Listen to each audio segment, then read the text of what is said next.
et lui dit, prends-les, et si elles sortent comme tu l'as dit, piquées et tachées, elles seront ton salaire. Cela signifie qu'il peut et ne prendre 10 de chaque sorte. C'est le sens du verset et il a changé mon salaire 10 fois. Eb. Monion, Béréchit 31 2.7, c'est-à-dire, 10 de, Eb. Mine. Ceci est 10 de, Eb. Mine. Cela, il est écrit, et ton père m'a trompé, et a changé mon salaire 10 fois. Par ces 10, il s'acharna sur le saint, béni soit-il, et le bénit. Avec toutes ces conditions, Laban est revenu sur ses paroles et a tout pris à Yaakov, jusqu'à ce que le saint, béni soit-il, ait pitié de lui et prenne à Laban par la force.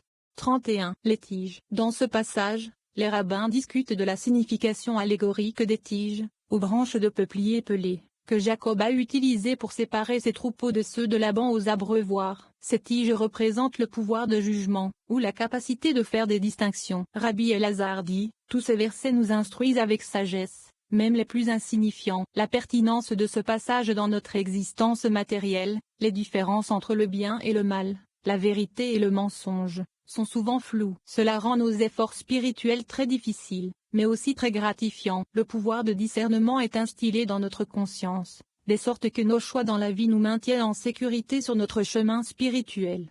302. Rabbi Elazar a dit, tous ces versets nous enseignent la sagesse. Nous avons appris que, dans les affaires supérieures, certains dépendent des actions, comme Tefilin et les Tzizi, fringes. Certains dépendent de la parole, comme la récitation du Shema et la prière, et certains dépendent de la dévotion, comme l'amour et la peur. Celui qui souhaite recevoir des bénédictions doit le faire par la prière, la parole et la dévotion. Pourtant, certains ne sont pas attirés par la prière, mais dépendent des actions. 303. Viens et regarde, tout ce que l'honnête Yaakov a fait était sage. Il est écrit, et il plaça les baguettes qu'il avait épluchées devant les troupeaux dans les gouttières des abreuvoirs. Béréchit 30. 38. Tout cela, il l'a fait par sagesse, pour tirer des bénédictions de la source de tout vers les grades supérieurs, qui sont son lot. 304. Il demande, que sont les barres, et il répond, ce sont les degrés du jugement, qu'il avait épluchés, c'est-à-dire dont il a retiré le jugement, dans les gouttières Heb, Rehatim, et, similaire au verset, un roi est pris dans ses tresses, Heb, Rehatim, Sherachurim 7.2.6, parce que de ce roi, le roi suprême, les bénédictions viennent à tous les mondes. 305. Une autre explication du verset, un roi est pris dans ses tresses, et que ce roi, nommé Zahir-Ampin, est lié et attaché aux gouttières suprêmes par lesquelles tout est arrosé par le haut roi. Point dans les abreuvoirs, désigne les rivières qui coulent jusqu'à ce qu'elles arrivent au lieu où elles se rassemblent. Point quand les troupeaux venaient boire. Et similaire au verset, il donne à boire à toute bête sauvage, les ânes sauvages étanchent leur soif de Ilim 142.11, qui fait référence au lieu où l'eau se rassemble, la Nukva, et tout le monde, les inhabitants de Bria, Yetzira et Azia, viennent s'y abreuver. 306. Et ils ont été chauffés. Il demande, quel est le sens de ce verset? Il répond, lorsque le vent du nord souffle sur la Nukva, c'est-à-dire sur l'illumination de la gauche, Shomas en Chassadim, l'eau, qui est abondante, se fige et ne coule pas. Lorsque le vent du sud, l'illumination de la droite, Chassadim, se lève, l'eau est chauffée, la glace se brise, et elle coule vers les trois mondes, Bria, Yetzira et Azia. Alors tout le monde boit, parce que la chaleur du sud brise l'eau gelée. Tout le monde est chauffé et boit avec joie, parce que le froid du nord est passé. C'est le sens du verset, et ils étaient chauffés. Il demande, pourquoi est-il écrit au féminin, alors que chat est masculin? Il répond, parce que ce sont toutes des femelles. 32. Et il prit une tige de peuplier frais. Ce verset poursuit la discussion sur la signification secrète des baguettes utilisées par Yaakov pour séparer ses animaux de ceux de Laban. Rabbi Elazar commente que Dieu a choisi Yaakov comme son élu, et que Yaakov a également choisi Dieu. Typiquement, le Zohar confond ici la cause et l'effet, c'est-à-dire que Dieu a choisi Yaakov et Yaakov a choisi Dieu sont une seule et même chose, indiquant la nature interdépendante de la création. Selon l'interprétation de Rabbi Elazar, l'homme est la mesure de toute chose. Dieu ne choisit pas seulement son troupeau, mais chacun de nous a le pouvoir de choisir Dieu également. La pertinence de ce passage, la puissance des vérités spirituelles de cette section éveille une prise de conscience du pouvoir de choix que Dieu nous a conféré. Nous commençons à reconnaître les occasions quotidiennes de choisir la lumière de Dieu plutôt que le mal des ténèbres. 307. Yaakov a voulu accomplir l'acte suivant avec sagesse, à savoir, diriger ses actions selon les grades supérieurs, comme il est écrit, et Yaakov lui prit des tiges de peuplier frais. Béréchit 32.37. Rabbi Elazar a ouvert la discussion avec le verset, car Ia a choisi Yaakov pour lui, Israël pour sa propriété particulière. Tzilim 135 2.4. Or, nous ne savons pas, à partir du verset car Ia a choisi Yaakov pour lui, qui a choisi qui? Est-ce le Saint, béni soit-il, qui a choisi Yaakov, ou est-ce Yaakov qui a choisi le Saint, béni soit-il? En hébreu, cela peut être interprété dans les deux sens. Il répond, d'après ce que l'Écriture nous dit, je sais que le Saint, béni soit-il, a pris Yaakov pour lui-même comme sa part, comme il est écrit, car la part de Hachem, c'est son peuple, Yaakov est le lot de son héritage. Devarim 32 2.9. 308. Venez et regardez, Yaakov a également choisi son héritage et son lot comme sa part, il s'est élevé au-dessus de tous les grades et a pris comme part de tiges de peuplier frais, et livenez, à savoir le grade blanc, et l'avant, du côté droit, et l'amandier et le platane, le grade rouge du côté gauche.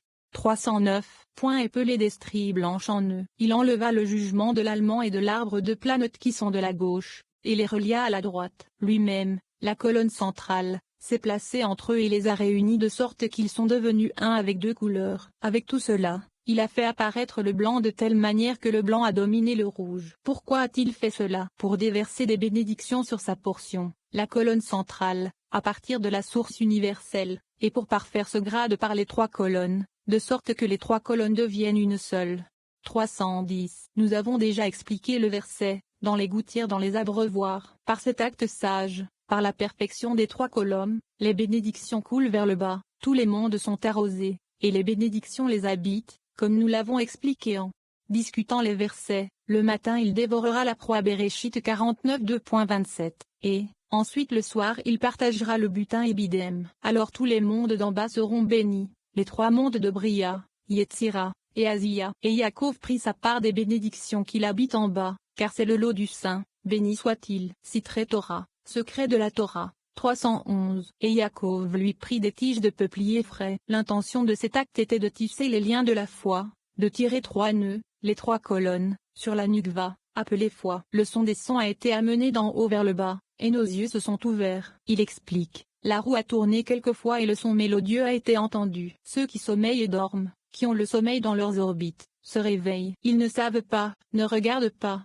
ne voient pas, car ils ont fermé leurs oreilles, le cœur lourd, endormis sans connaissance. La Torah est devant eux, mais ils n'y prêtent pas attention, et ne savent pas ce qu'ils regardent. Ils voient, mais ne voient pas. La Torah fait entendre des sons. Regardez, idiots, ouvrez vos yeux, et sachez. Mais il n'y a personne pour remarquer, personne pour prêter l'oreille. Combien de temps resterez-vous dans les ténèbres à cause de vos mauvais désirs? Regardez pour savoir, et la lumière brillante vous sera révélée. 312. En raison de ses problèmes dans un pays étranger et de sa domination avec des grades étranges, au lieu de la terre sainte, l'honnête Yaakov les a tous rejetés et a choisi comme héritage, à savoir, au sein de la colonne centrale, une lumière hors de l'obscurité, la colonne droite, et la sagesse hors de la stupidité, la colonne gauche. Il a honoré son maître alors qu'il était encore sous la domination étrangère à Padan Aram, lui étant la colonne centrale. Alors il a été dit de lui, Yaakov n'aura pas honte, et son visage ne pâlira pas. Yeshaïa 29 2.22. Fin de la Tosefta des Citré Torah,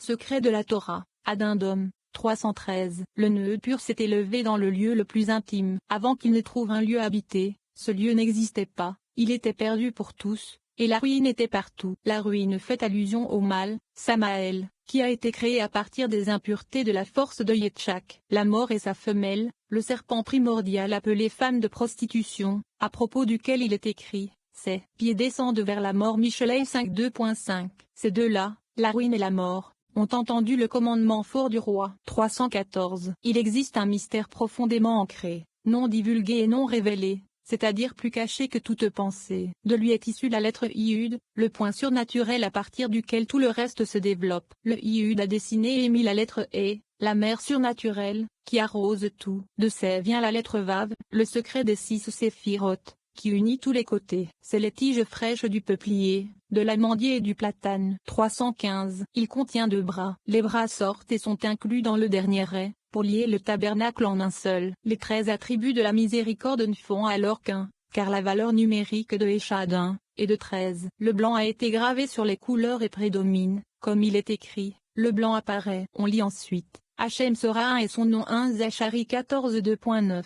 Et Hachem est mon berger, je ne manquerai de rien. Il me fait reposer dans de verts pâturages, il me conduit dans les sentiers de la justice de Ilim 23. Fin de la Tosefta, Addendum, Sitré Torah, secret de la Torah, 316. Et Yaakov le prit, signifie qu'il choisit son lot et sa portion. La tige de peuplier frais, aussi, humide, c'est la colonne droite, la couleur blanche. Il est humide, de l'aspect de l'eau, chassadim. L'amande est la colonne gauche, rouge comme une rose, et le platane les combine ensemble, étant la colonne droite, qui fait que la droite et la gauche sont inclus l'une dans l'autre. La droite les englobe et les domine par sa couleur blanche. Comme il est écrit, le blanc apparaît. Ceci indique que bien que Zahir Empine, la colonne centrale, soit reliée aux deux colonnes, droite et gauche, son lot est avec la colonne de droite. Il a gravé l'illumination de la droite sur les deux colonnes. Il était alors appelé homme parfait, complet à tous égards. 317. Il est écrit dans les Écritures,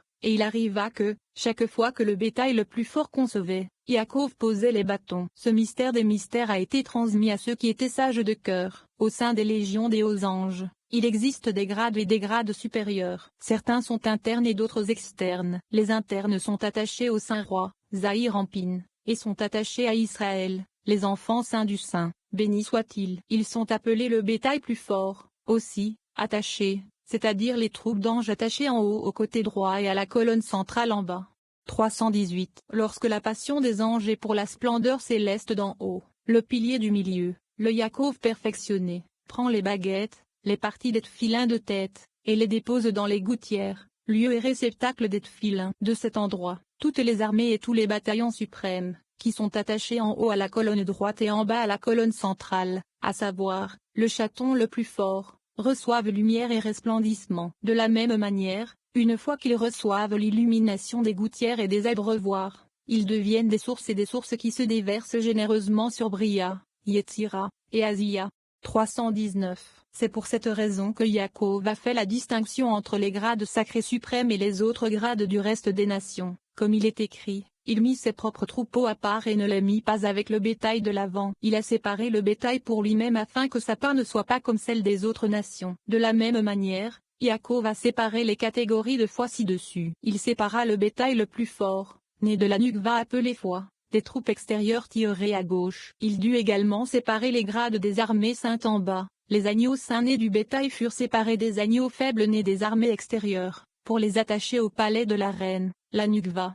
320. Tous portent la marque du grand roi, Zahir Empine, la colonne centrale, car de même que les enfants d'Israël sont marqués et distingués parmi les nations, de même les grades des troupes suprêmes des saints anges sont distingués comme la part du Saint, béni soit-il, des autres armées et légions d'anges, qui ne sont pas de la colonne centrale. C'est pourquoi Yaakov choisit pour son lot et sa part le secret de la foi, la nukva, et le Saint, béni soit-il, a choisi Yaakov parmi les autres armées et légions du monde. 321. Les légions célestes sont divisées entre elles, parce que lorsque l'éclat du feu dans l'illumination de la Shechina est révélé, tous les autres grades, tirés de la gauche, sont honteux et affaiblis, c'est-à-dire qu'ils sont affaiblis dans leur passion pour la splendeur qu'ils ne peuvent approcher. Mais les grades saints sont tous perfectionnés par la colonne centrale, Yaakov. Lorsque la splendeur est révélée, ils montent joyeusement pour s'en approcher et s'y accrocher. Et la splendeur est ainsi améliorée grâce à eux. C'est le secret de les plus faibles étaient ceux de l'avant, parce qu'ils sont attirés par la gauche et qu'ils s'ennuient quand la splendeur est révélée. Et les plus forts de Yaakov sont ceux qui sont purifiés et peuvent s'y attacher. 322. Yaakov devait choisir et diviser les grades sacrés les plus forts pour en faire sa part, parmi les grades faibles des autres nations. Yaakov a dû faire tout cela. Par conséquent, le Saint, béni soit-il, a écrit dans la Torah au sujet de la fidélité et de la droiture de Yaakov dans ces mots secrets. Heureuse est sa part. Fin de Sitré Torah. Secret de la Torah. 33. Les bénédictions sont sur la tête des justes. Rabbi Shimon explique le verset. Les bénédictions sont sur la tête des justes. Lorsque les bénédictions affluent dans ce monde, elles émanent des personnes qui lisent la Torah et respectent les commandements de Dieu. La pertinence de ce passage. Les âmes véritablement justes de notre monde soutiennent et maintiennent son existence. Leurs âmes valent bien plus que les âmes de millions d'êtres humains méchants. Les actes de quelques-uns l'emportent sur l'abondance d'actes négatifs accomplis par les multitudes. Nous obtenons le pouvoir des justes pour nous aider à contrer les actes négatifs que nous avons commis. 323. Rabbi Uza Junior rendait fréquemment visite à Rabbi Shimon. Il lui dit, il est écrit, Les bénédictions sont sur la tête des justes. Michelet dit 2.6, alors qu'il aurait fallu écrire, sur le juste. Pourquoi, alors, est-il écrit, la tête du juste? Il a répondu, la tête des